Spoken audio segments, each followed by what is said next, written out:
Assalamualaikum viewers, you are watching your Center Engineering Services and I am Kamar Hassan Iqbal. Yesterday in our last video we see the Delta PLC physically, and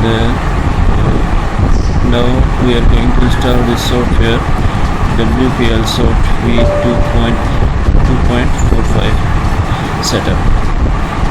It's a small setup, it will not take too much time. You can easily install in any kind of laptop, not too much requirement for this software.